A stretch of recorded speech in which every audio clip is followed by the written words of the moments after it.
evening. You are watching African Free Press Television, and I am Momo Basi, bringing you stories around Africa. The Nigerian National Summit Group, NNSG, has urged President Muhammadu Buhari to implement fundamental resolutions of the 2014 National Conference that was adopted by the delegates as a way of restructuring the country to avert the imminent national drift towards madness. The group said that Nigeria could still suffer its current problem if it refuses to begin restructuring now. The Emir of Kano State, Mohammed Sanusi II, has come under fire in requesting for the devaluation of the Naira and removal of petrol subsidy. Labour, a senator, and others advised President Muhammadu Buhari to ignore the Emir, describing his demand as not good for the poor, as heeding to the call would take the economy back rather than ginger it as suggested by the Emir. The Emir, who is the immediate past governor of the Central Bank of Nigeria, CBN, spoke last week in Lagos after receiving a Lifetime Achievement Award at the All Africa Business Leaders Award West Africa. Meanwhile, some South African students are continuing university fee protests despite the president agreeing to freeze increases. 3 universities remain closed, with students demanding free quality education for all. The protest started last week when university management announced a 10 to 12% increase in fees. It has been the biggest student protest to hit the country since apartheid ended in 1994. Police in Burundi says 1 person was killed and 7 others were injured after a grenade attack last night on a bar in the capital, Bujumbura.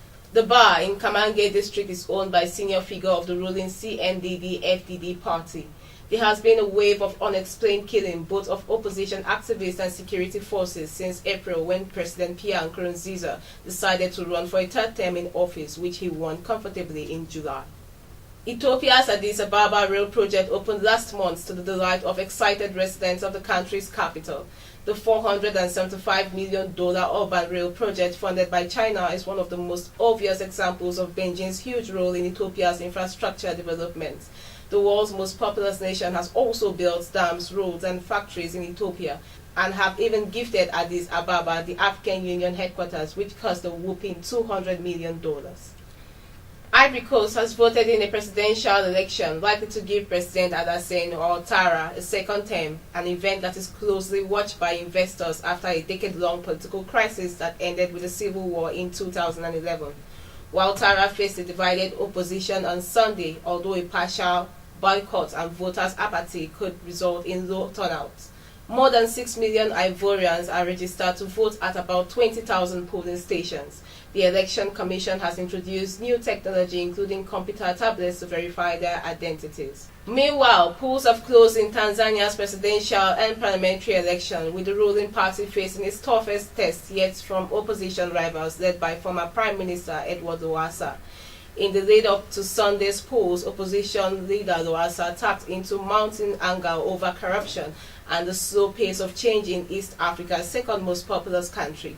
With its 54-year rule, the Party of the Revolution, CCM, is the dominant party in Tanzania and the longest reigning ruling party in Africa. That's all in the news around Africa. For more, you can log on to our website at www.africanfreepress.com. You can also follow us on Twitter and like us on Facebook at African Free Press. I am Momo Basi. Have a great week ahead.